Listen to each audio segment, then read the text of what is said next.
Hello, I'm here. I am off camera for a second, or well, not super off camera. I'm slightly to your left. just I'm trying to tape down my paper. I forgot to do that. I'm just taping it down. I actually use, well, actually it's good. Okay. So I use the back boards of the pads of paper that I buy just to give it some firmness. I never tape mine down. As you notice when I'm doing just my own painting. Okay. Oh, you're multitasking, Mary Jo. There's a moon launch? What? What am I missing? That's weird. Okay. Strange. Am I missing something? I usually think I'm up to date. And anyway, there is apparently a moon launch in Mary Jo's world. Sister of MJ. Hi, Catherine. And are you watching a moon launch too? Where is this moon launch of which we speak? Is it in the room with us now? Are there little moon people? Yes, as I started to say, oh, Jeremy Hansen on board. Oh, is it taking off from Cape Canaveral right now? Why am I don't know. There's so much of the other news that I'm trying to block out, like the horrible news of the world that I'm trying to block out. So nasty. So I'm not really getting up on my other stuff. Anyway, as I said, I'm taping it down, but I don't normally tape it down. As you can tell by the prototype, it doesn't have tape marks. Oh, they aren't landing. Okay. So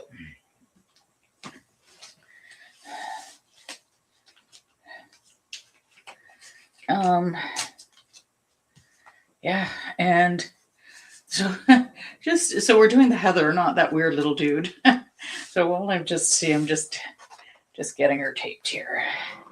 I always tell people don't tape it to think it's going to look nice, because then you'll get the tape all wrong. Tape it down if you need to. I'm painting vertical when I'm doing it online, so that's why I'm taping it down. Takes a minute for you guys to get on anyway. And there's all three. It takes a minute for all three of you to get on it and remember and find me. Yeah, and my summer project is to edit all of these live streams and take out the beginning and end while I'm waiting for people to get on, and take the beginning and end and off and edit, and then just put them into videos. So the video section. Hi, Susan from Waterloo. Nice to see you. Okay. I've got her taped. So this little guy that you're staring at, he's rather a little crazy. So that was from the session on Monday, the Zoom class on abstract people. So abstract people, I have a lot of exercises that I do to get you comfortable with like the general map of the human face, and then trying to, this exercise was with a Sharpie doing one continuous line, but having it zigzag. So each line, you weren't allowed to do curves, although some people can't resist doing the curve, like doing little curly cues. So it's really hard to do that. And this one was like each line could only be about 0.5 centimeter to 1 centimeter, and zigzagging and scribbling, but only in tiny lines. And it had to be continuous, that you could not take your Sharpie off the paper. And in Sharpie, you can't erase. So that's perfect. I started with this eye, went over to this eye. So you have to go back over your line to get to another spot. And yeah, so that was really a lot of fun. And it kind of loosens you up with abstraction. And we'll get more into the emotions another time. If you want to join in for just one class, feel free. Of the Crazy People class. And this one we did in acrylic. So that was just the exercise there was to try and get flesh tones without mixing on the palette, just to start piling it onto the canvas, just to start piling it on, getting some different flesh tones, like adding little bits at a time, then creating the shadows of the face, and then just kind of looking at general shadowy features as opposed to trying to draw a person or an eye. And generally the lips are just a few shadows. So that was interesting. And I'm always amazed that I like my finished product. Looks like kind of and it's interesting because it truly is abstract, because it looks like almost like a head sitting on top of a stand, like a snow globe stand or something like that. Like, kind of cool, kind of different. I actually like it. I don't typically like my art like that, but it's kind of neat. Anyway, so this is Scottish Heather, and it's actually a very simple painting.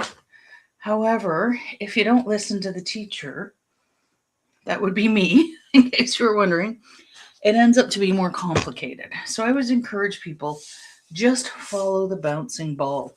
Don't try to overthink. Don't make it into something it's not. Okay. Oh, and I had this here. I need to take it back downstairs, but since it's here, this is actually, that's going to be a painting of a forest floor for my retreat in October. So it's a watercolor, and you're probably not coming, Mary Jo, because you're going to like Australia and BC and everything else. You have no time for me. I'm sad. Tears. Anyway, it's kind of like done with like outlining and stenciling at the same time. See, these are little stencils. Anyway, this was just a little kind of quick prototype, and we're also doing other stuff too. But since I had it up here, I'll show it to you. That is my retreat coming up in October. Email me for any information on that. You're coming, Mary Jo? How are you coming? You're going to Australia, aren't you? Or New Zealand? Wow, that's crazy. You're crazy, kid. Well, I'll give you a better close-up. Like, I got these really awesome stencils. And yeah, I didn't have leaves. Like, we're going to go collect leaves, outline the leaves. So my maple leaf was a little off. But you see, these are the stencils, and they're just really awesome little things. So it's building up the color. And Mary Jo, oh my God, I just ordered the copper for the leaves. So we're actually going to make leaves out of real copper, because the whole idea is all about copper colors, because copper is a beautiful fall color, and all about the metal. So when you treat the metal with different chemicals, it goes into different colors. But I found a company that already, treats them and sells little samples. So you're going to be making these cutout copper leaves. They make beautiful window hangings, to reflect the color of the copper, or even, tree decorations, or if you have a tree in your house, or literally a plant. Yeah. And copper is loved by fairies. So if you want to attract fairies to your garden or your plant, I would suggest using copper. So it's beloved by fairies, not iron. So yeah, so I'm really excited to get these copper colors. I'll tease you guys online a little bit. But if anybody wants to try out one of the classes on Zoom, you can try it for free one time, or pay as you go. So one thing I want to do is get my palette wet. I'm very behind here. So this is my palette, completely dry. See, all of these colors are those are about 4 different colors of blue right there. I try to keep the phthalo type ones to the end so I remember. I've got deep purple, brown, black. I should not have put the black next to the yellow. Silly me, because I never clean this out. I just once in a while clean out the yellows and get. So there's 2 tones of yellow. There's my reds. And there's my orangey. It's really hard to get a brilliant orange. This one looks brilliant orange, but it's actually, it is actually yellow. It's like a golden yellow. And there's like a cinnamony color and some greens. So, I remember telling people, if you have a chip, like sometimes I'll get little chips as the paint dries. And I throw that into the green. See, there's that's actually a bright yellow, so that's why it's reflecting so much light. I throw that in my end green so that my end green goes natural.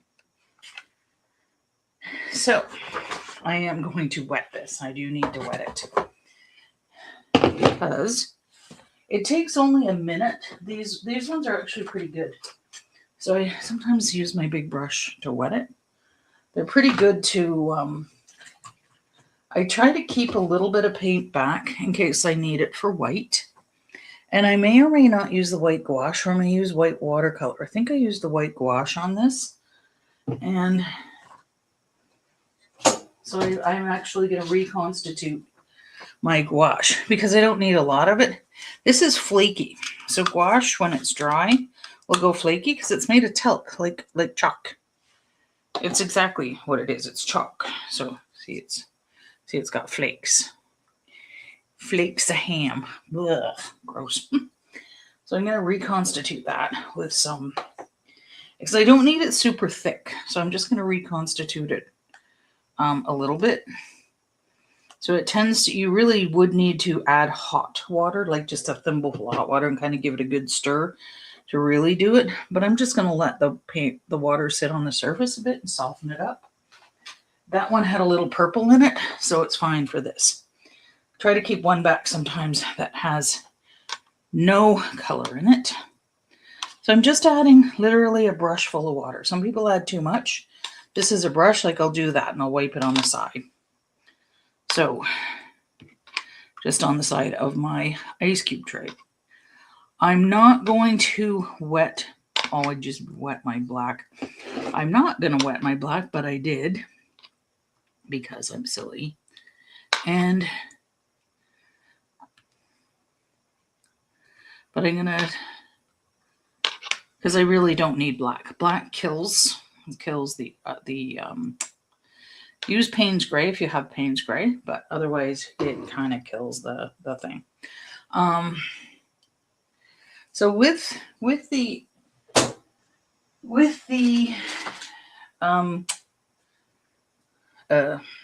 heather, you want to use a pinkier red. So we're going to use purple, blue, and red. If you have a pinkier red, please use that. If you don't, just kind of use a little bit of the other red. So sometimes there's too much orange in a red. That makes the purple go brown. It's not so nice, depending also on your dye lot, because it's hard to keep dye lots consistent in watercolors. You'll also need a little, not a lot. I usually recommend having TP on hand for extreme mistakes, but this time you really only need a little bit of paper towel. You don't need TP, but TP is if you get too much on a dot and then you soak it up at the corner of the TP. But you just a little paper towel for the background, and when we do the background. And so I'll just show you roughly what these reds look like. I have an alizarin crimson that lends itself to a softer, a pinkier side of red, like a Christmas red. So that's my alizarin crimson. I'm just going to sort of pick up this little brush and show you, because people are always worried about which colors they have, but sometimes the writing on the wall, the writing on the thing doesn't give you that. Sometimes crimson goes brown to the browner side. So you see, this is just a scrap piece. So you see it's got more of a Christmassy pink. Whereas if I dip in that slight other red, it's a little bit more orangey. I don't know if you can tell the difference there. Slightly more orangey, but that's fine. It's not going to hurt anything, but you can have a little bit of brown and purple anyway. And then sometimes I use literally the blue to shadow. When I want to do something purple, I tend to use the colors on both sides of purple. So purple has red and blue, right? So purple is a secondary color. So I'll use like maybe a touch of blue and then finish with a touch of purple, kind of to blend it a little bit. So I'll finish with the color that I kind of want. But you see how it gives the purple different kind of tones throughout. Just kind of glazing it. It's hard to tell with the glare when the paint's wet. That's just a scrap piece of paper. And so, because secondary colors aren't true colors, we often tend to you want to try to kind of, I don't know, we overdo it sometimes with them. It's better to use the colors both sides of that. Even if you want to use a green, you want to use the colors on both sides of green, also opposite side of green. So this is a public service announcement. I'm just going to show you some greens right out of the gate here. I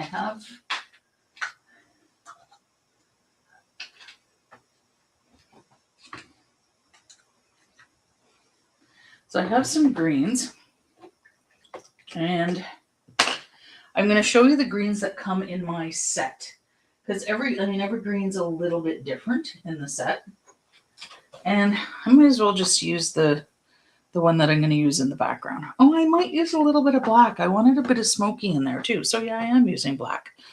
My mind knew I wanted black. Here we go. So I'm going to just show you the greens that come in my set. This is called, now don't pay attention to the outside part, because the dye lot on the paint isn't as important to the paint company. Okay? And remember, these are secondary colors. So this is called sap green. So it's pretty standard in the PBO green line. I think it comes in like even the set of 12.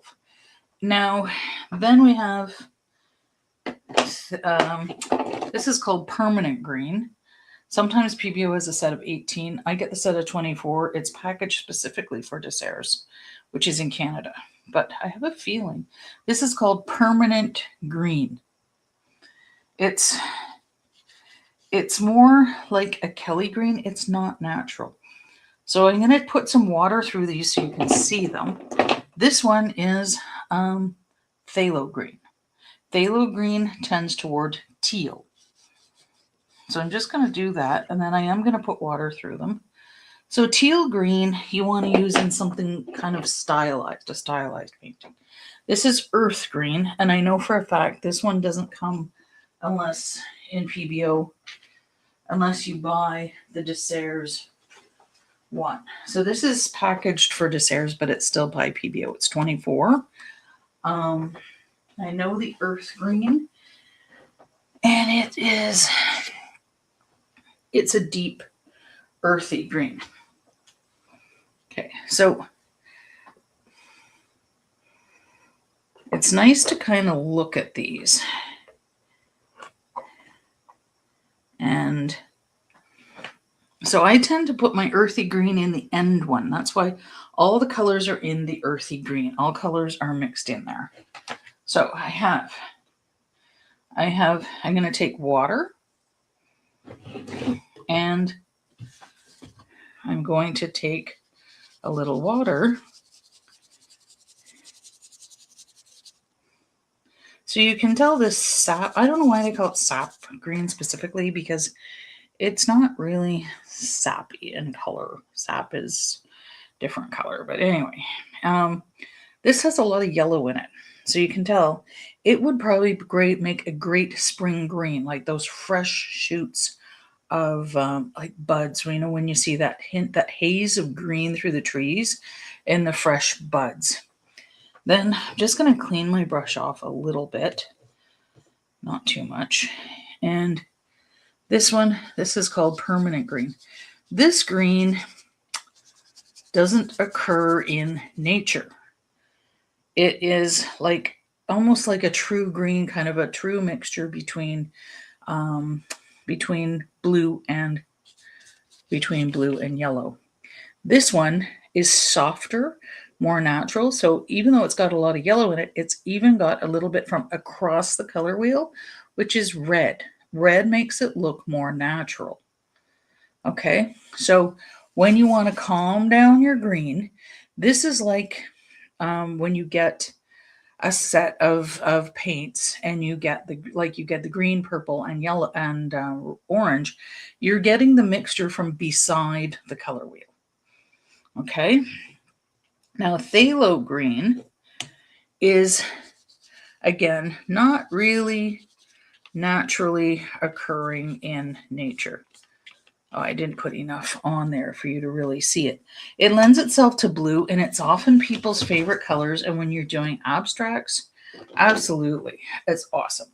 You know, you want to get that abstract going. I like to teach beginner level, but I'm always talking about the greens. But you see how, and but it's not natural. Okay, you would get that in a blue spruce. However, you're still getting a little red in that green, even in a blue spruce.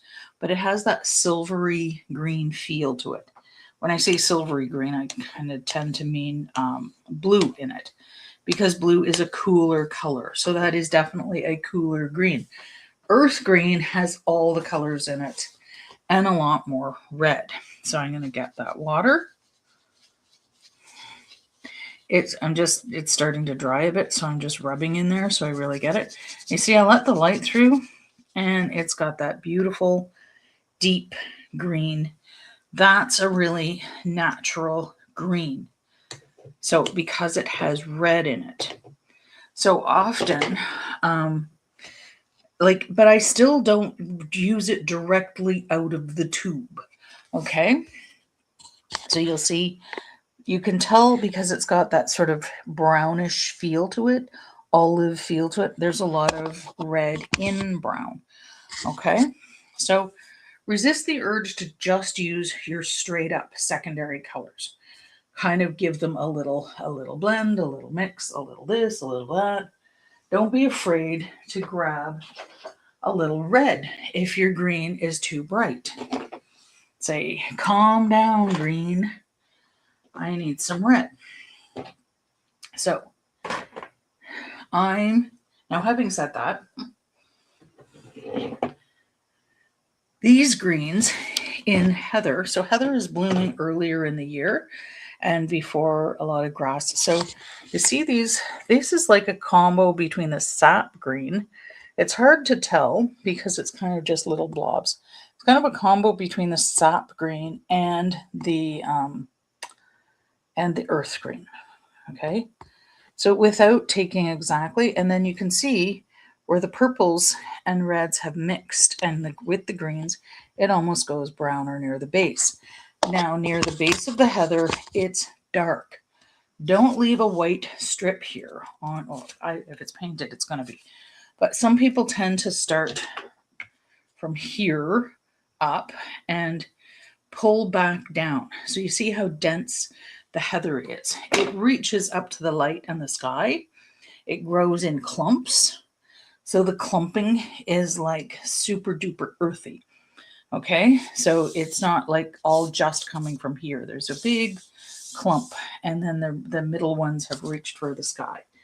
Okay, so let's get our background going with those colors. So you might be able to see some of my colors of green kind of just, I have very little blue in the sky, extremely little blue. Sometimes I think of Scott, like the heather in the fall goes into that yellow ochre color, like mustard, like Dijon. So you can use yellow, or you can just use that color if you do have a yellow ochre. It doesn't really matter. So you see I've got a little yellow in the sky. I've got a little bit of Payne's gray or just gray in the sky. So I think of like the Scottish gray skies. You know, we always think of rain, but there's also a hint of blue, but it's very watery and washed out. But as I go low down, I'm going to start to pile in the blue or the purples. So I'm actually going to use purple for the background and or the pinky thing. I don't know. Sometimes it might not look exactly like this. Then I'm going to go into the greens to bring that color denser at the bottom and darker. So we want a dense color for our background. But at first, and I'm going to put in this one that I had that bright yellow in there. I'm actually going to put some sap green in that. And so that, and I'm not going to mix it. So I'm not going to mix this. This is my mixing. So I tend to put my phthalo in here, but my mixture one, and I'm actually going to put some of that earth green in there too. And don't stir. Resist the urge to stir. So I'll just randomly poke my little brush in there and get some different colors. So I'm just dropping some water on top of there. And resisting the urge to stir is better too, because then you're not going to get color that's color from like dense color if you only want a light bit of color. You want to just kind of dip your brush into that surface water because it's like that water's sucking in the pigment a little bit. So there's your, okay. Hi, dear Lynn. I'm going to every once in a while check back for comments, but I know some people are making use of these already later. So it's a good thing. It's always good. I like to see my YouTube videos be used. Used, not abused. Okay. How can you abuse a YouTube video? I don't know. So follow the bouncing ball. I'm going to put some color, some wet on here. So we're going to have a very washed out, wet, stained background. Very nicely stained here, okay? So sometimes you don't want that staining effect. Sometimes you do. This time, I don't know if I can repeat this because, again, I paint flat with this. I'm going to go in with my water. It's got some green on it. It's all right. Not going to notice. See? As soon as I put that on, going every which way with my brush. Just getting water on that surface. Resist the urge to spritz. I know some of you with spritz, you just don't get enough water. Notice how often my brush is being dipped. Every time my brush disappears, it's being dipped. Dip, dip, dip. Dip, dip, dip. Okay. Sometimes I'll go flat when I'm doing this. I prefer to go flat, but I'm going to stay upright and I'm going to turn it a little. Okay. And I'm probably going to collect water. So I'm going to use my paper towel just to kind of have a little collector pool here at the bottom. And then I literally will just dry out my paper towel and reuse it. Or you can use it in your kitchen to match your beautiful painting on the wall. Okay. So again, I want that smoky black. So this is a 1-inch filbert. Filbert meaning it's just rounded. You could use a 1-inch flat. It is a flat indeed. I really just like these brushes because the handle's long. Okay, and I don't get my hand in the way. So when you're doing backgrounds, when you're doing loose watercolors, resist that urge to hold it. Nobody touch the ferrule. What is the ferrule? quiz. What's the ferrule? Nobody touch the ferrule. You guys get this death grip on your pencil, nice and loose. Back up. Back up. Back up the bus. I'm getting on. I missed my stop. Okay, but I also like it because then my hand stays out of the way. So nice and loose, loosey-goosey look. I'm not, no pressure. And I'm going to work with a lot of water. It's going to be drippy, which is awesome. I'm going to go into a little bit of that black first. And you see, the black is like really, really dense. Just going to bring a little of the black through. And I'm going to start in with water. And before it soaks into the paper, I'm going to just sort of mess with the black. Bring it right off to the edge. And see, it really isn't dense. It's fine. Black didn't hurt anybody, did it? There, I just need a bit more. Oh, I might have dipped in brown. That's okay. So I might bring a little bit of that brown. Ooh, that's really pretty. So it's going to drip through. See, if I add water, it lets the light through. It's not so scary. It's not scary at all. And I might take a little, because I'm going to try to avoid some drips, because those drips are not so nice because they go straight. So I'm just avoiding the drip by going through it that way. And then I'm going to take some blue. So more water always. So I've used up a lot of my water. You're going to see a lot of it dripping off. Then I'm going to take a little blue. I'm not sure which blue. Oh, that's too dense. I'm actually going to try and take a little bit of it off there. Going back into my water and really roughing that blue up. Roughing it up. Roughing it up. And see how more water, grab that drip. Well, yours shouldn't be dripping. More water, more water, more water. Going into yellow or yellow ochre because they're low to the ground. We're not seeing like a blue sky. Sometimes we're seeing yellowish colors off in the distance. Okay. I'm not cleaning my brush when I went into that yellow because my brush is covered in water. So it didn't really have much blue on it at all. Now, I really like this. It's soft, it's subtle. A little bit of paper showing through is perfectly all right.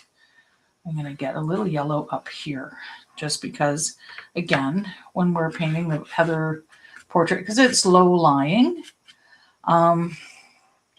you know, we might see some off in the distance, a yellow plant and maybe a little yellow over here.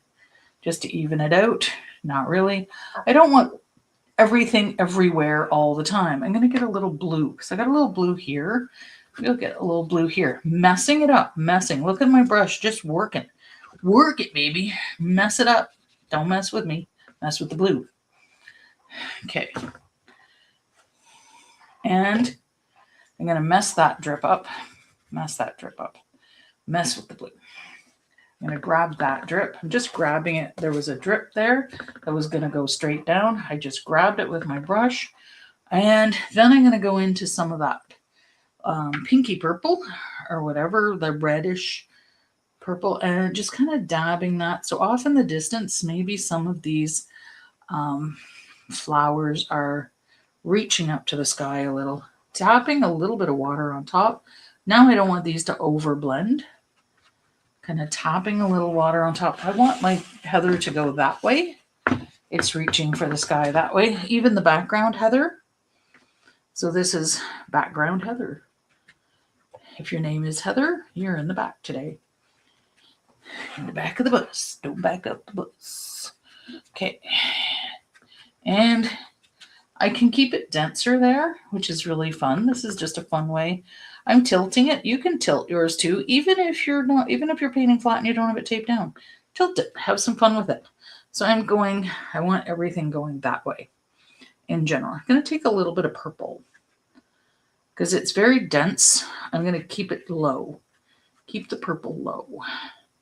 How low can you go? Okay, more water, more water. I'm not going to mess with the purple. I'm just tapping the purple and then adding some water, messing low. So you see as I go down, these things are blending nicely. Maybe a hint more here because I don't want to forget about that corner. It's already looking like a garden. You know, it's really nice. Very different from that one, but because I was painting flat with that one, it is going to be different. Then I'm going into my greens. I'm going into that green, getting, I didn't care, oh, and I'm going thick with my green, okay? So you see the thick paint is actually splaying out the other one because there's actually particles in the paint, even though it's not necessarily talc. Tapping in some greens. I didn't care which green I poked my paint into because remember I said I wasn't stirring. Okay. And I'm keeping the green a bit on the low side, especially when I'm going deep with the green. Then as my brush empties, oh, I want to keep it tilted that way. As my brush empties, because I just don't want quite as much green up here, just going to touch. I want it lighter and airier up here. So as my green empties off my brush, I'm going up further. Okay, now I'm going to go back into my green. I want it dense over here in the corner. Don't forget the corner. And I'm going to show you my paper towel is actually very pretty right now. Oh, I should have a contest and mail out my paper towel at the end. It's so pretty. And I'm going into the deep purple. Okay, remember I said that deep purple is going to, because there's yellow and green, it's going to go a little bit browner. Because yellow and purple will make brown. And I'm still tilting. Want to go deeper at the bottom. And there we go. A little tiny bit of paper peeking out isn't hurting anything. I'm also going to go with my red. Maybe this red is my slightly orangier red. It's just a little different. And I'm letting it kind of drip that way. But most of the color kind of coming through, a very little of the color kind of washing through that way. And I'm like with what's left over on my brush, kind of holding my brush sideways and, oh, I streaked. I didn't want that streak in there. I'm hoping it doesn't stay. Oh no. Just have to fix it a little. It touched it when I drew the brush back to me. So I don't want that streak because it's going exactly the opposite way of what I wanted. And I might even do this. What? And kind of allowing some of those colors to kind of pull down through. Hi, Bella.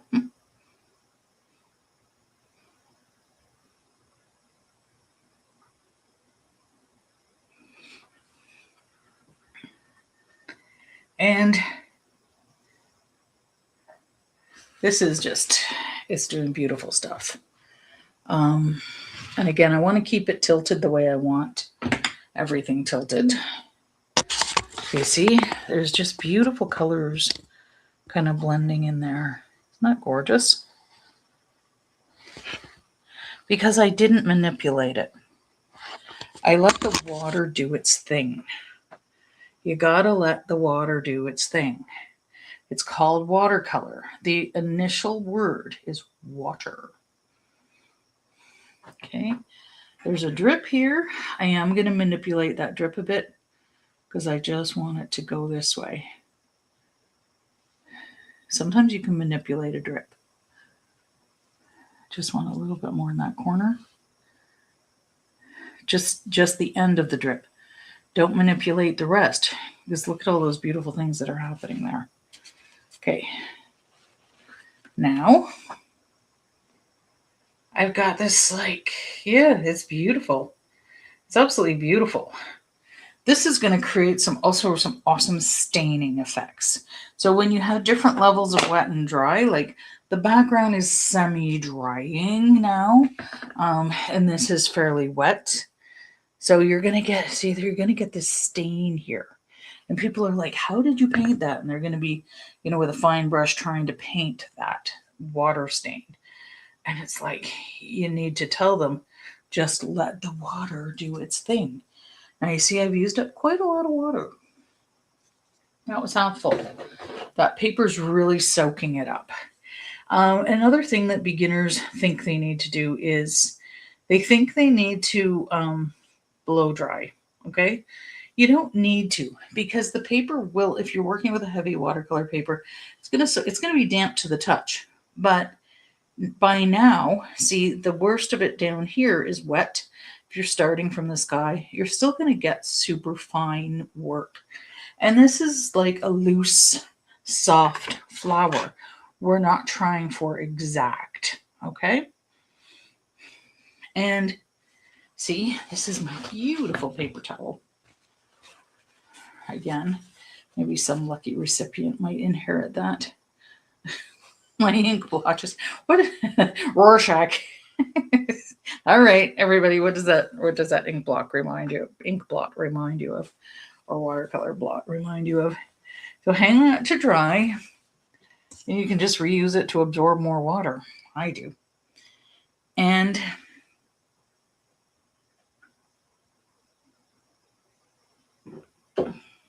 is Regan also watching, Bella? Shout out to Regan if he's watching. Hopefully you watched the moon take off. Okay. Now we're actually kind of sitting on the forest floor, kind of painting the heather because of our vantage point. If we were standing up painting it, we'd be almost looking down on it because it is low to the ground. Okay. So I've got my direction of the way the heather's reaching up. And the heather is almost like little bell flowers. And I can't stress this enough. Where is my Sharpie? Where's my Sharpie? Don't make me come there. Okay. So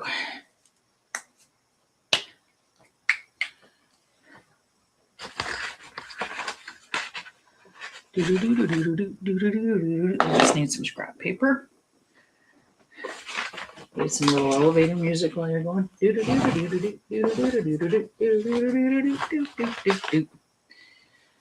La la la la la la la la. Oh my gosh. You just don't get that with professional videos, do ya? Good thing we're down to earth.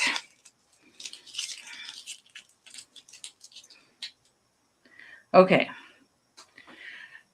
Now, some people, now you're paying attention to me.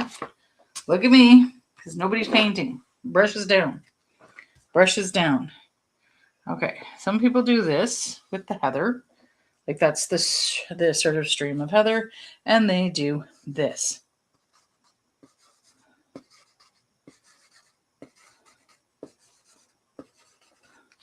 Does that look natural? Remember I talked about natural greens. We also need to do natural stuff with our heather. Okay.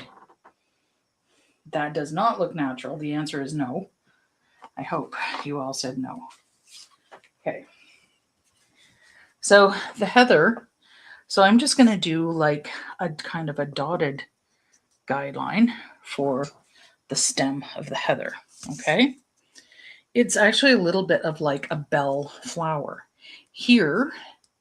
And so we're just doing globs, but it tends to bell out. Like the actual flower is almost like a little bell. Okay. But we're not doing that because we're seeing lots of them. Yes, it flares out. Also comes in front because there's some coming at us. And it's wide down here. And because these are just little blossoms, it starts to go narrow up here. and a bit sparser in the color. But you see how some is coming here, some is going that way, and it's not like this. Nobody do that. As soon as I say that, it's no, that's not natural either. It's, see, like some are going the same way, and then we start to get smaller and it stays close to the stem. Okay, so the stem is actually, we start to just literally connect the top part of the stem as globs. Then we can go in between and kind of put little tiny flecks of green kind of through the stem. Okay, I can't stress this enough. And then people tend to do the opposite. Which one looks natural?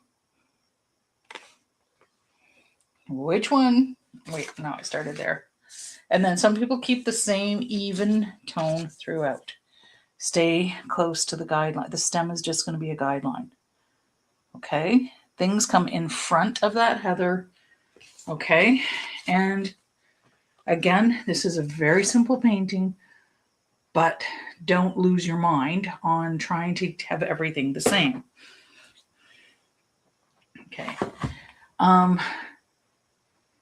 We tend to have, so I'm going to close up on this. This is a good one. And see, I'm going to get, see how, everybody look, eyes on the camera, eyes on here. Then as we go up top, look at that. There is no, you can't actually see the stem because it's just little bits of buds.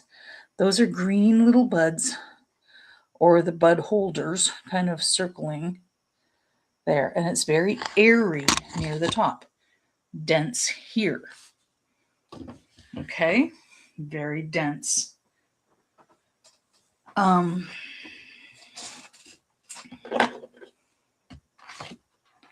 So we are going to do guidelines with, I'm going to use my number, what am I using? I usually use a 10. Let's do a 10. 10 round. Where's my 10 round? This is a 12 round.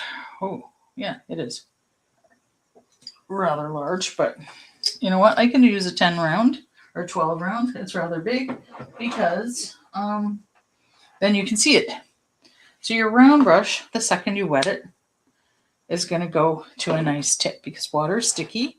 It will also keep your thing to a point. Okay? Hold it back. Nobody touch the ferrule. Don't touch the ferrule. Hi, Liz. Liz, you didn't miss it. You can actually pause the video and then start again. You can stop it and go right to the beginning. You're just not with me. You're with, yeah. So I want a focal point here. Not quite in center, maybe a little offset from center.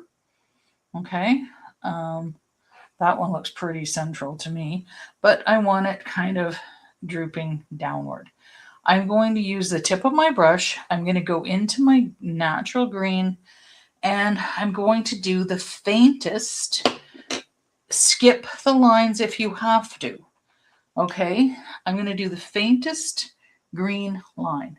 I might go a little bit darker because of you, so you can follow me. Okay, a little bit firm. I'm not going to go all the way up here because remember those are just little dabs. I'm going to go up here. This is just the guideline of the heather. One at night because we're sitting on the ground looking and my handle is facing the way I'm going. Okay, so I'm just sweeping through.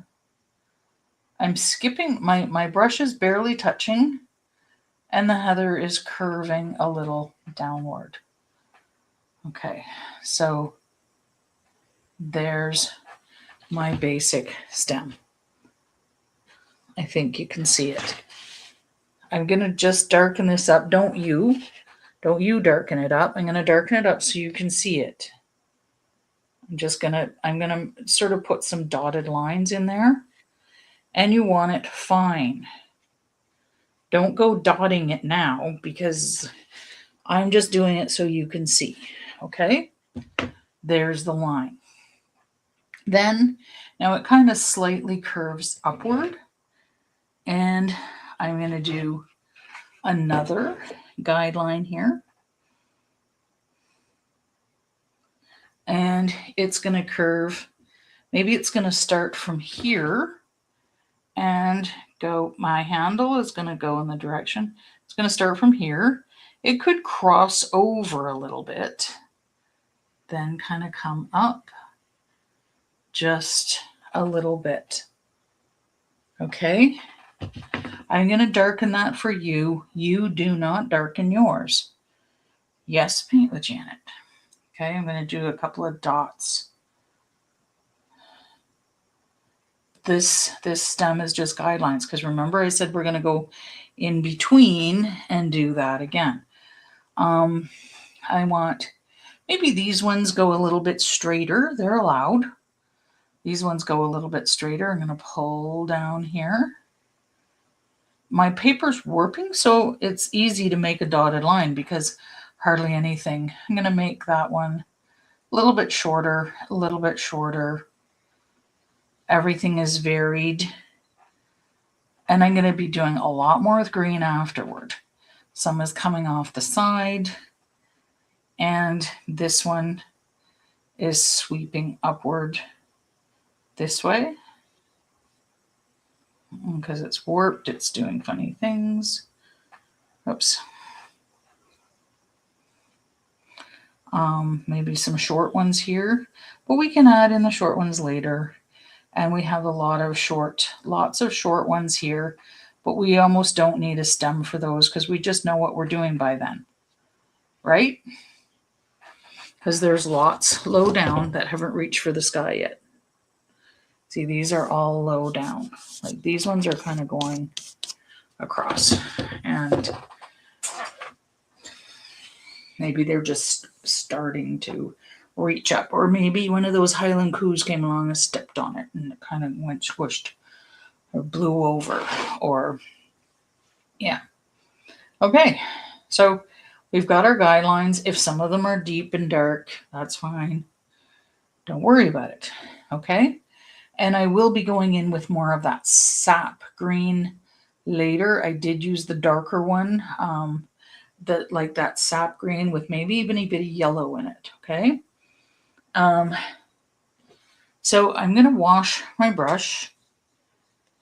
Okay, just going to wash it. And I am going to get my, now remember, they're not even. Okay. They're not even, and they're not occurring on either side.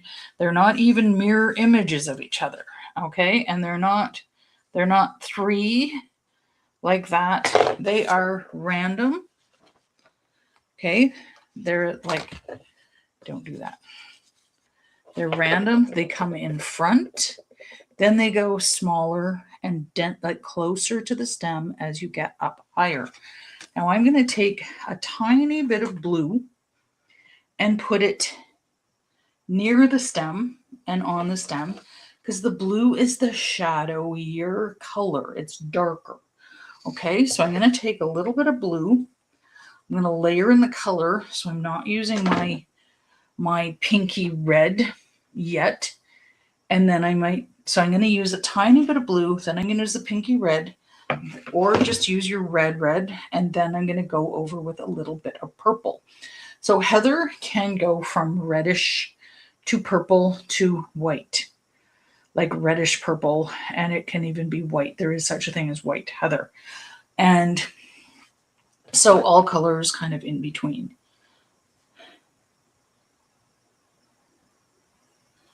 Am I doing ghost heathers in the background?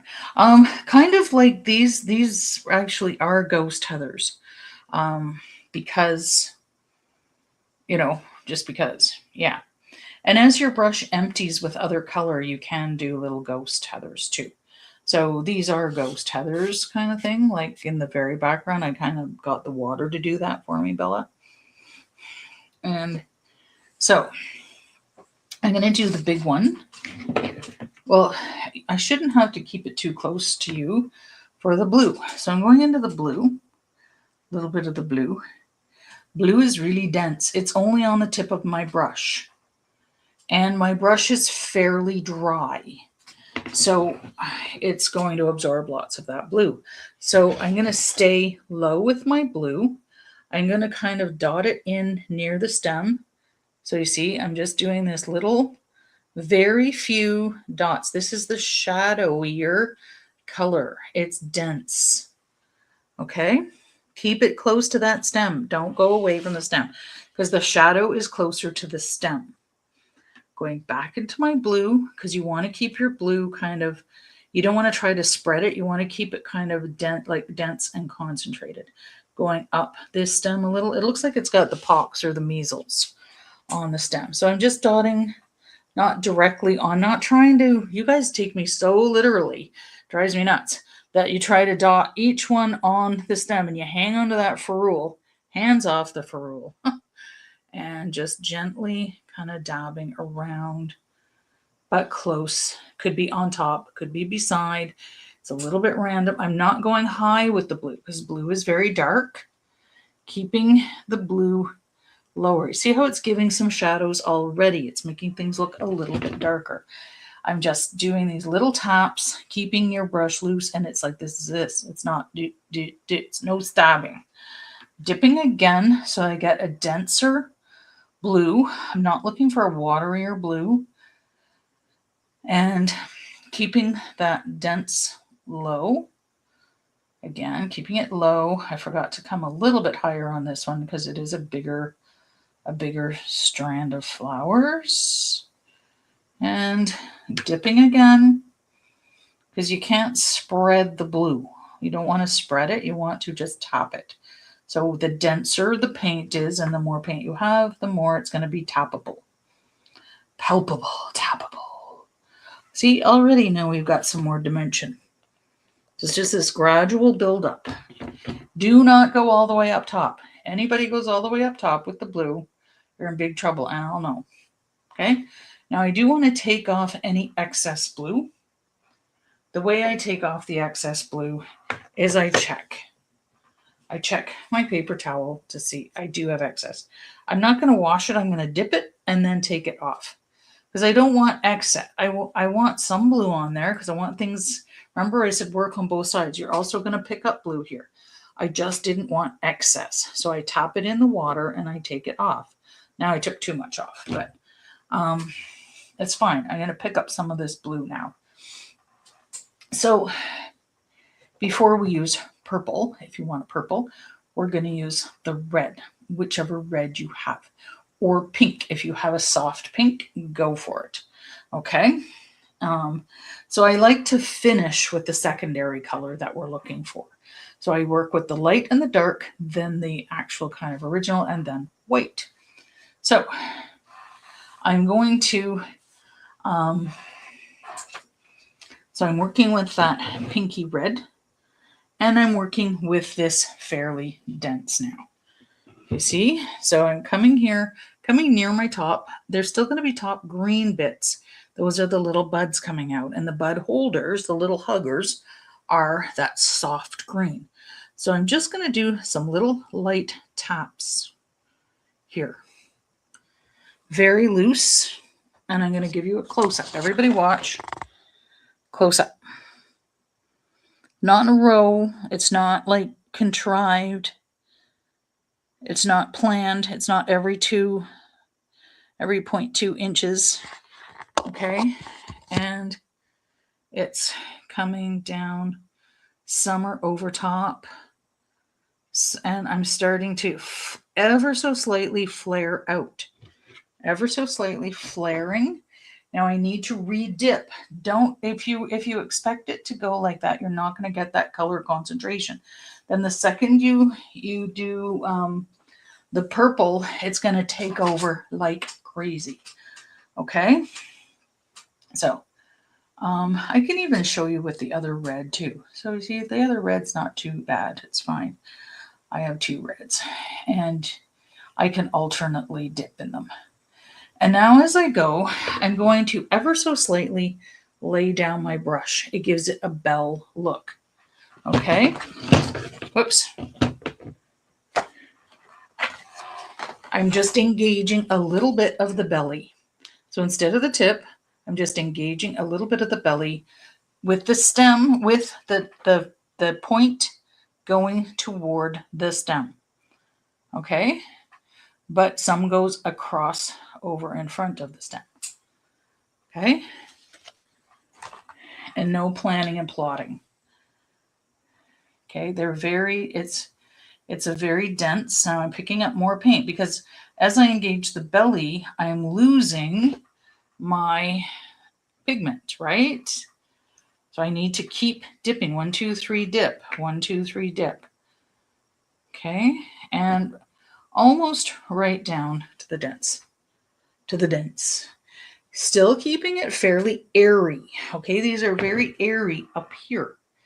And notice I did not go on either side of my stem. And notice I did not do one side and mirrored with the other side. Very random, not overthinking. Okay, so tying up here, I'm going to go over here because I tend to do here and then I'm like reaching. Okay, so here, this one's a smaller one.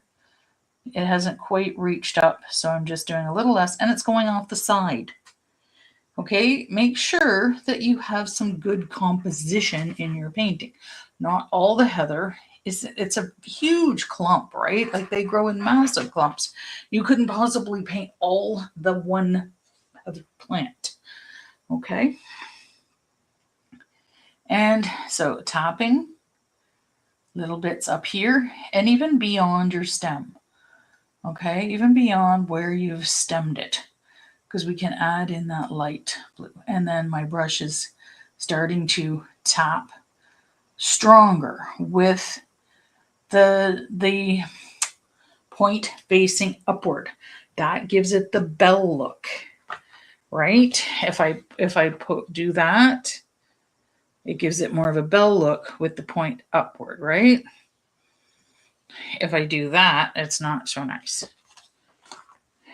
Okay. And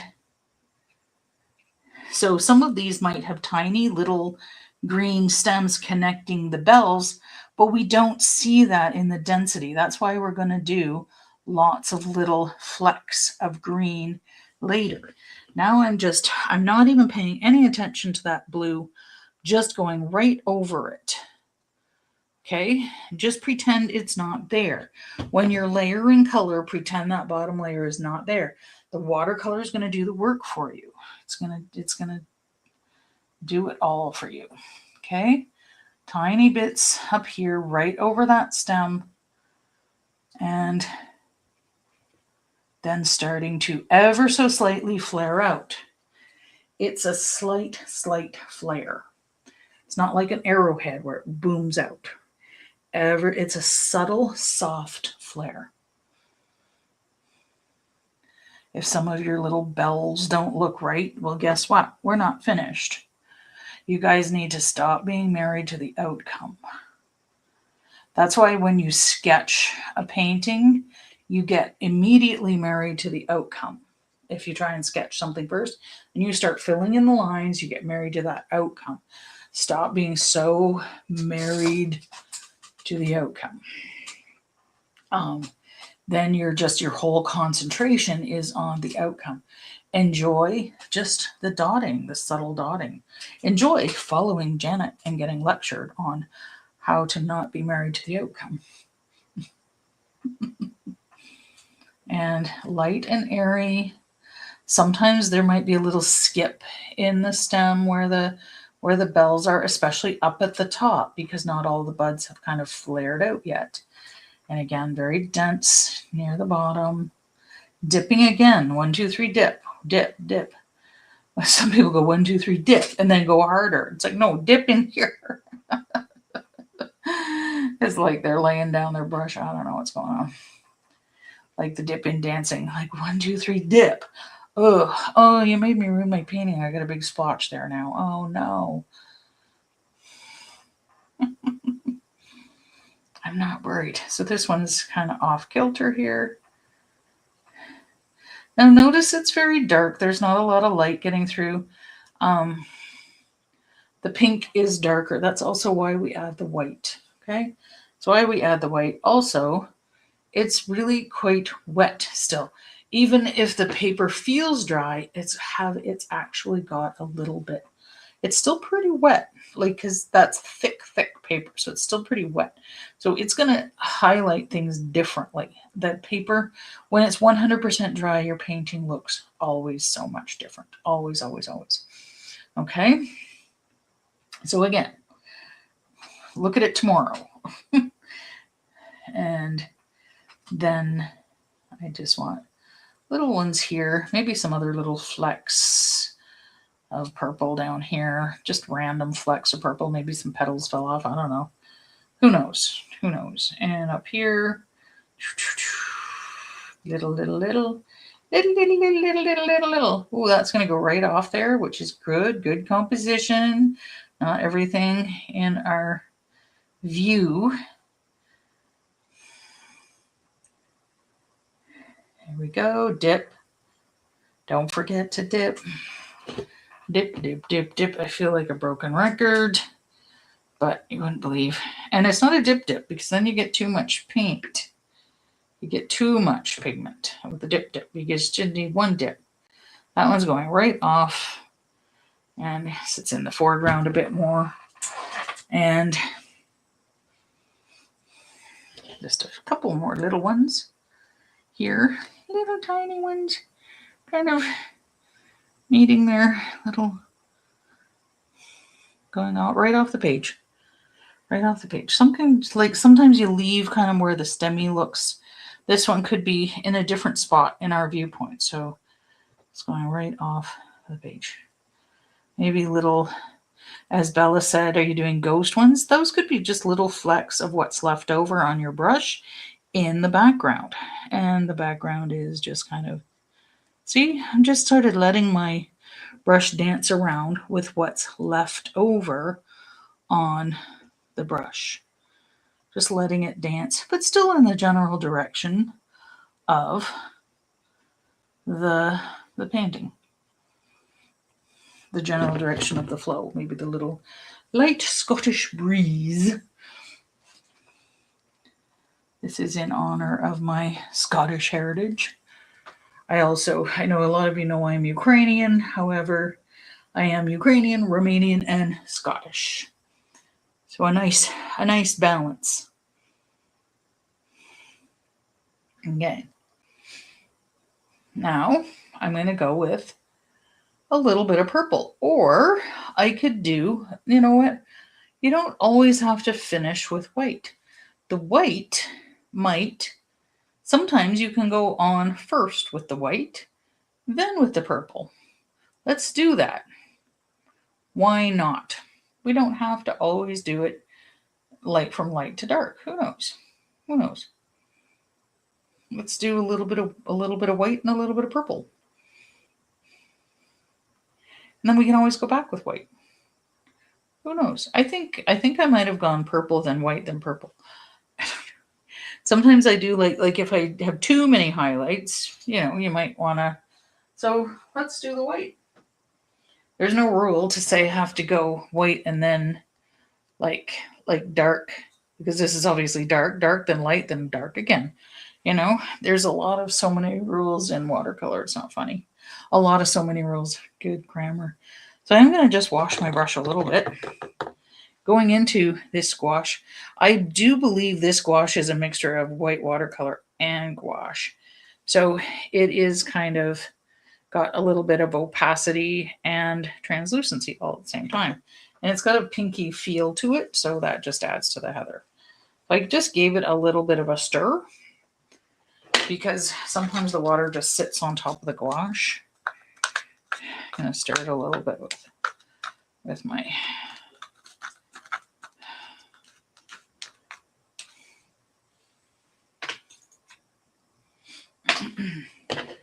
and see, it did have a pink feel. Plus, I had a little bit of pink on my brush. And then I am going to go back with the green at the very end. And so I'm just going to pick up some of that whitish color. And then we're just going to sort of tap in the white highlights. I'm going to pick up pink as I go. Okay. So I'm going fairly random. What I am not doing, okay, everybody look at me, brushes down. What I am not doing is this, a highlight on, I'm not holding this way down at the ferrule, don't touch the metal, and putting a highlight on each one of these. No, Paint with Janet, that's too contrived. The highlights, you're also probably going to be creating more little tiny buds as you go. So it's more random. Some of them are highlighted pink. So you see, I'm just kind of going and just kind of tapping in with my brush more randomly. Tapping in. And I'll show you this one start to finish. And like I'll do the purple on this one before I start into the next ones. Okay, so this gouache isn't too thick, so I know I've got some white watercolor in there too. So white watercolor should be okay as well if you don't have gouache. Then I'm going to take the purple. So I promised you I would just do one. So this is, you can see the difference. That way you can really see the difference. So now you can really see that it's really lightened up that color, and they are pretty light. Then I'm going to go with a straight up purple without washing my brush and taking, again, back out of the bus, and the tiniest bit of purple, letting the purple dance a little, barely touching. And then I've got all of these different colors of purple going in there, and it's kind of washing through the white that's on there, and it's lightening up all at the same time. And I'm using my purple very creamy and dense, but the white is kind of blending with it and letting it lighten up. And I'm not 100% covering any of the white, the pink, like, because it's all showing through. Now I can tell right now that I will still want to finish with some more white. Okay, I will want to finish with a bit more white, especially in a few spots here and there, because that purple tends to be dark. Okay, so it's just dots of white. Don't overdo that, because then you're just going to get this like a pale lavender, which we don't want. Okay, so you see I did that one start to finish. It looks very different than that one, but you know what? Everything's different. So again, I'm finishing with just a little bit of that white. Okay. So now I'm going to go with my white for everything.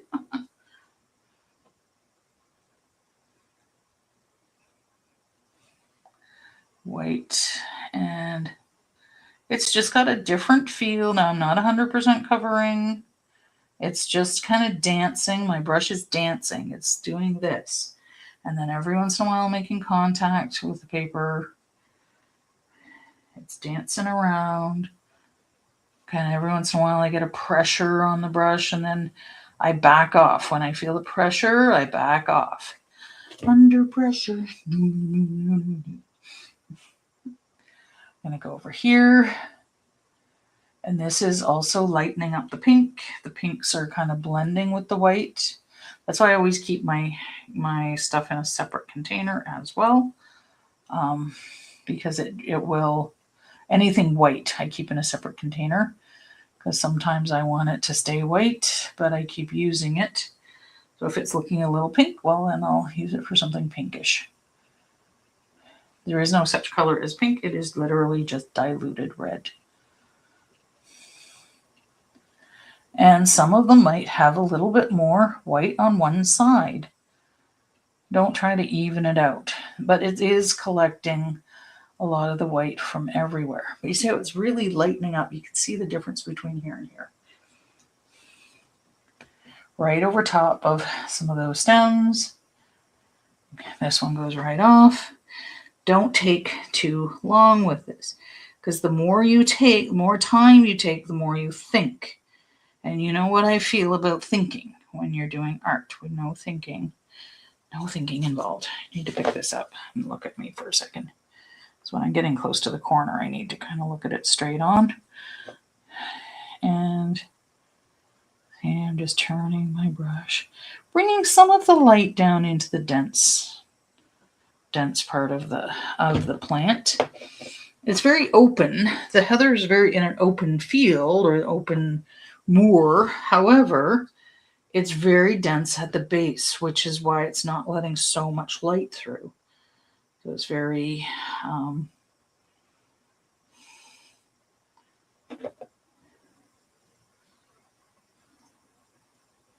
but you still can get some light in the base. All about the base, no drill. Okay. I'm going to go in with my purple, and then I still might need to finish with the white again. Okay, purple. A little bit of purple. Very loose with the purple. Don't go too far outside the plant with the purple. Okay? This purple, again, it's more of the shadowier side of the pinky purple of our thing. I'm turning, you should be kind of dabbing kind of almost straight on, so just the tip of your brush is meeting, but I'm doing it kind of to the side so you can see, okay?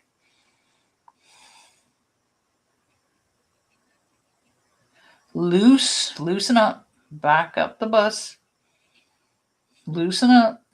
I know, as soon as you switch colors, I know you guys are going back down to that metal. Loosen up. It's not a pencil. Relax, breathe, loosey-gooseys, loosey-gooseys. Loose. And very little up here. And if a little stray kind of catches somewhere else, go for it. That's fine. Maybe a little petal fell, blew in the wind after the coo stepped on it, the Highland coo. And here we go. And again, this one's going to look very, I can't do the same painting twice. I can do some little flecks of the purple throughout down below. Okay. And there are spots where I want more white now. So I'm just going to take off excess purple. So I don't have much. Take off excess purple. Going back in with the white again. Sometimes I do a couple of layers of whitish because I'm not looking for super white. I'm just looking for a little bit of white. And I need a little tiny bit more water in my white. In this white.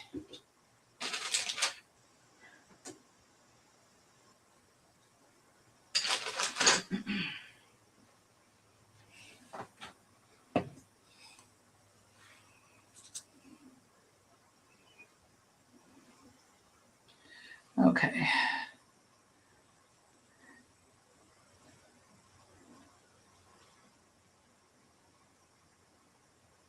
And here we go. And you might see some of that blue peeking out still because your light touch on your paintbrush made it so. And that's okay. That little bit of blue is just going to kind of level out with the eye. It's going to be so pretty. And just getting that little hints of white here and there. Okay. Loosey-goosey. Loosey-goosey. Okay. Now, I am going to... I don't mind having this light bit on there because the green is fairly light up here, but I'm just going to wipe off excess. So I'm just kind of rolling that around in here and just taking off excess. And I'm going to go into where I put that sap green. That is the lighter green, but it's still kind of on the natural side. Even though there's a lot more yellow in that sap green, it is still got that natural feel to it, which means it has a tiny hint of red. Tiny hint from across the color wheel. The complement. Okay, so, and I also had a little bit of that yellow paint kind of in there too. That's kind of livened up there because I didn't mix it, remember? So there's tiny, tiny buds near the top. Tiny buds near the top here, kind of at that same level. Now that's got, I dipped into that yellow part too much a bit. Okay, so there's these tiny hints of buds up here. So see, I'm just going, they're just barely, and you don't want to connect them because the eye connects them. See, they're skipping. You don't want to connect them. I just need a little bit more in there. There we go. And you could have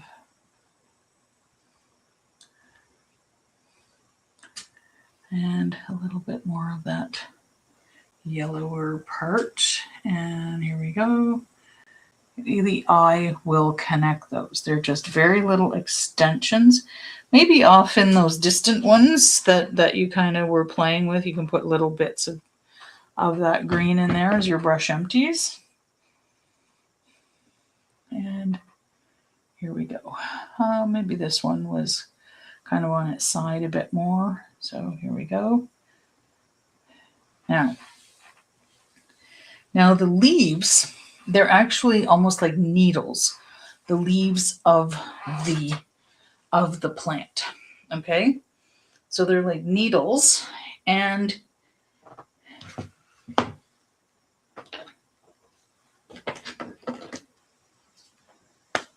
they're like this. So you might get like a stem, and they're very like needles, but they're very small. They're not like pine needles. Like they could branch off and do that too. So they could, you know, do that. Tiny little motions and then like that. But because this is a little bit abstract, I'm not going to do that. I'm not going to take, I'm not going to make it so contrived. It's a little bit like a loose watercolor. I'm not going to make it so contrived that I do this. And then I know you guys are going to do that, and that's going to drive me crazy. So no.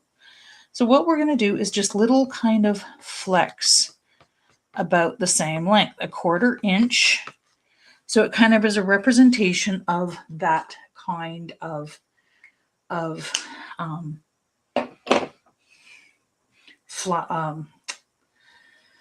leaf. And they're going to be low down. So they're very low down. The flowers reach up to the light. If you don't have enough kind of greenish stems, because maybe you didn't go dark, doing some flecks in between of green are just fine. Some little kind of flicks in between, especially where you might have some space. And it's just barely touching. And you don't need to do that. You really don't. But you can. I did it there, I think. I need a drink of water. Excuse me. A little dry throat. Okay.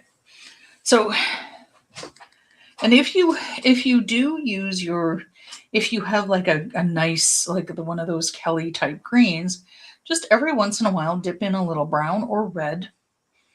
I'll show you. So if I take that, I dipped right into there, and it's kind of that not so nice natural green. So if I do kind of some flecks of things, then I'm going to take a little red and see it's going to mess up with that green. We also need yellow because this is fairly springy. So very light touch. I'm going to bring, it's almost grass-like, so I'm just going to do little flecks with the tip of my brush here and there, bringing that green. And see, I'm just sort of doing little flecks everywhere, kind of like to represent a little bit of that stem. And I've got that yellowy bit on my green, which is great. And just kind of bringing the idea of some stems in. My brush is constantly moving. Look at my brush. Look at my brush and not what my brush is doing. Or look at what the brush is doing, not what the result of the brush is. So it's just moving. Constant movement. Sometimes it's making contact, sometimes not. Okay? So it's just this constant movement, little flecks. I should have used a slightly smaller brush to do those little flecks, but I could also just do little dots, and this is awfully big, and it's also getting gunked up with gouache. Sometimes the gouache will gunk up here because of the talc, so I'm going to wash that off, so that way I'll get a streamlined green more. There, because you notice it was going fat. See, it was really fat there. But you know what? What I'm going to do is go back, and you also want it very dense right down here. Pull that paint right off the bottom. You can even go with some purple.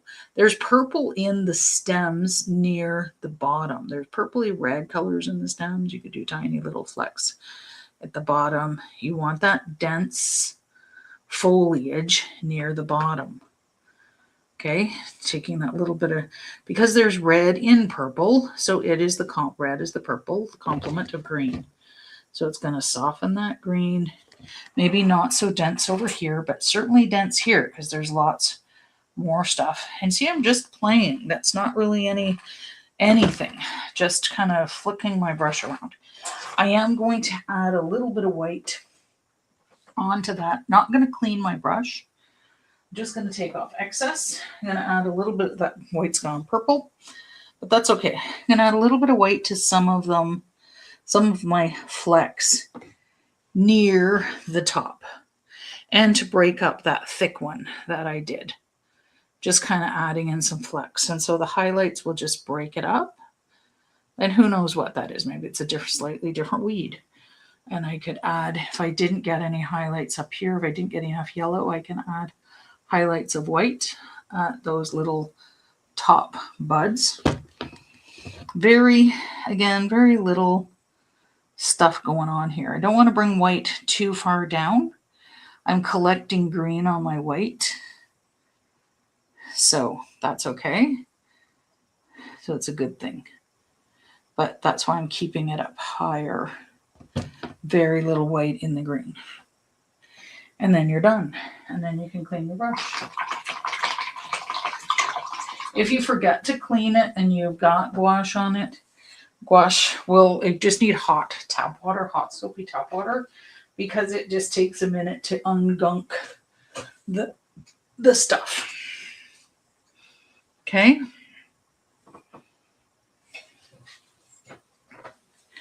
And again, it looks different than my other one. It also is going to look very different when it's dry. The colors lighten up. When I first started doing watercolors, I would get frustrated because I too was married to the result. I too wanted, this perfection right away, but because it's wet and because there's a thick paper, it's got a thickness to it, right? So half of that paper in the thickness is wet still. So I'm going to take the tape off. Also take the tape off when it's wet, because sometimes there's particles of pigment in there. Also the gum arabic. Also, if you have gouache, it can stick to the tape and then stick to the paper, have the tape stick extra to the paper. So you want to be careful and take it off when it's wet, because otherwise it can tear the paper if it catches a bit. And pull it gently away from the painting, just in case. Do it slow, so just in case it does have a little stick to it.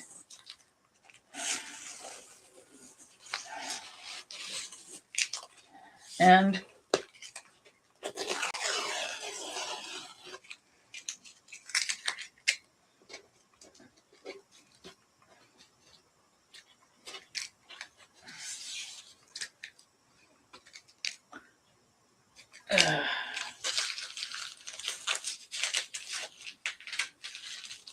painter's tape is, I mean, it's still pretty sticky.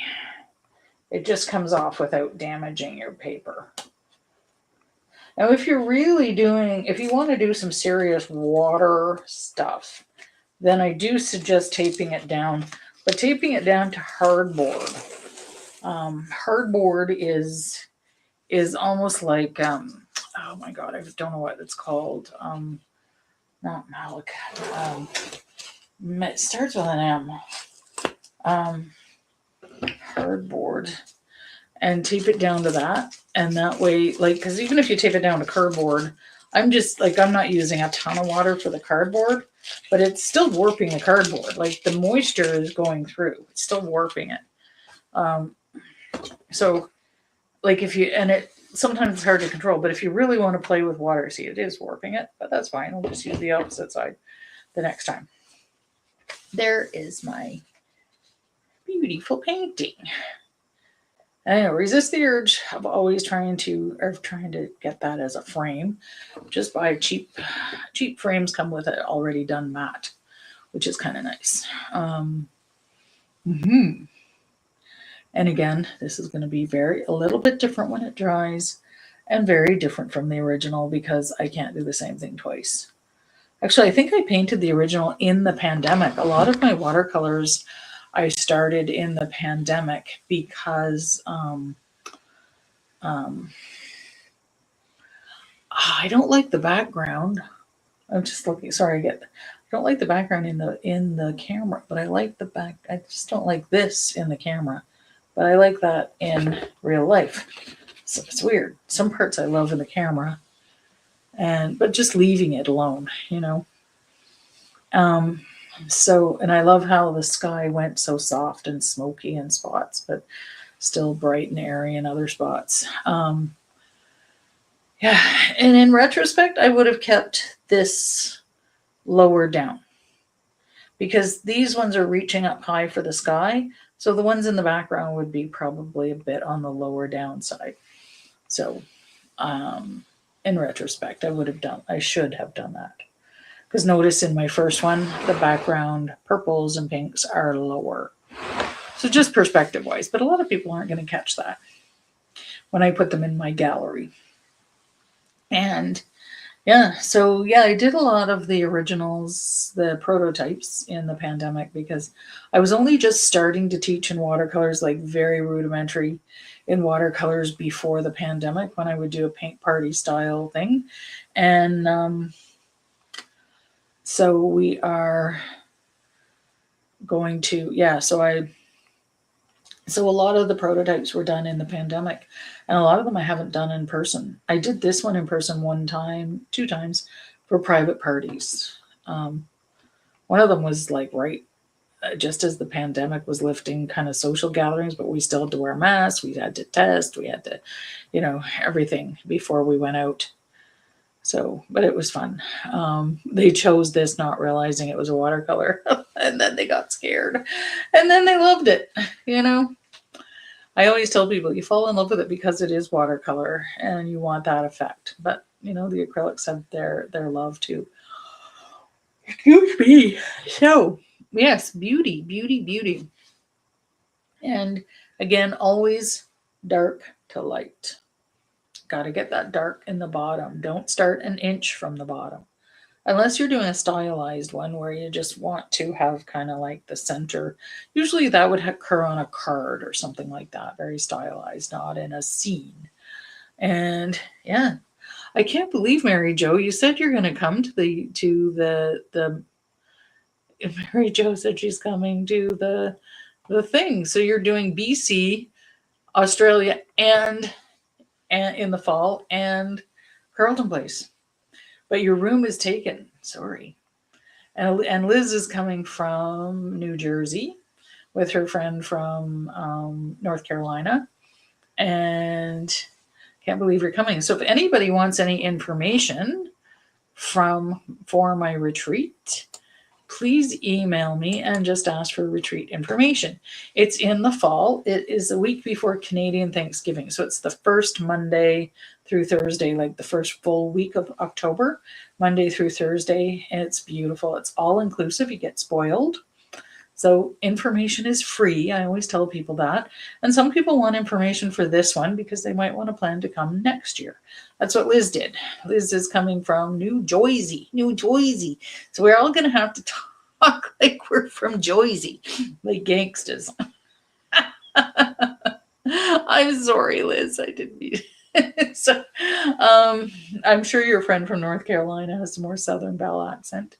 And yeah, and all these people I've met online, hoping to talk Shelley into coming too from Kentucky. Maybe she'll drive up. And yeah, so I can't believe you're thinking of coming. Yeah, crazy kids. Anyway, yeah, so janet.beath@simpatico.ca, and you might want to come next year, budget for next year. Also, there's another new place in Carleton Place that is opening up. So this manor that we're staying at, it's a big, massive 6-bedroom stone manor, and it's tri-century, like it's 183 years old. It was built in the 1800s, and in our area, it was known for the wool industry. So if you're a knitter, you would definitely want to get lost at the wool growers in Carleton Place. It's the one place where you can get amazing wool products. And so, yeah, we're very well known for wool because this area was settled by Scots, and it's a lot of craggy, rocky area.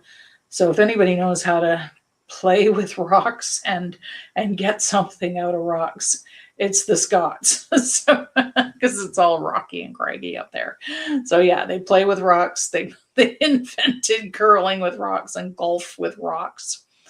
And then grow sheep, like the sheep eat all the craggy stuff on the bluffs, and then they have wool. So a lot of woolen industry around here in the olden days, still to this day.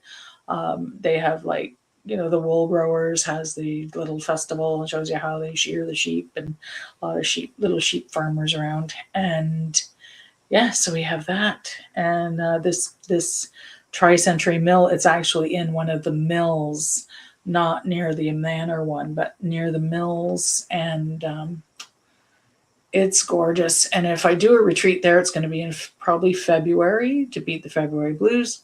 I don't have to rent the whole thing out. You would rent your own room. You would come to my retreat, then rent your own room. And we got to figure that out. So it's still in the process of being built because they're doing it beautifully. They're doing it slowly. They're renting out spots as well as hotel rooms, and it's absolutely stunning. I went in, I belong to the Chamber of Commerce here in Carleton Place, and I went in as, like, we had a meet and greet, coffee and chat and connect there, and had a tour, and oh my God, it's gorgeous.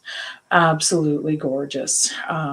Yeah, so right on the rapids in our little Mississippi River. So we're on the Mississippi River, not the Mississippi from the USA. It is a very long river, but it's not as deep and wide. It's not overly navigable. You do need to portage. It's great for canoeing, but you do need to portage in spots. There's maps. It was called the Mississippi, I think, long before your Mississippi in the States was named. And I think it's also from a Native American language, probably the Anishinaabe, Algonquin tribes, I'm assuming, were Mississippi. And there's another area, Massasauga. So Massasauga is also a Native American tribe as well. That's a city near Toronto. So Mississippi, Massasauga, those are all kind of those words from their language. Yeah, and it's beautiful. So yeah, so I'm thinking maybe. So toodaloo, I am going to stop yabbering, and when I try to edit and turn it into a video, I'll stop the yabbering. But thank you all for coming, and please email me with any questions, any information. I have the whole itinerary for the retreat done, and yeah, so I'm ending the live stream. Stop yabbering, Janet.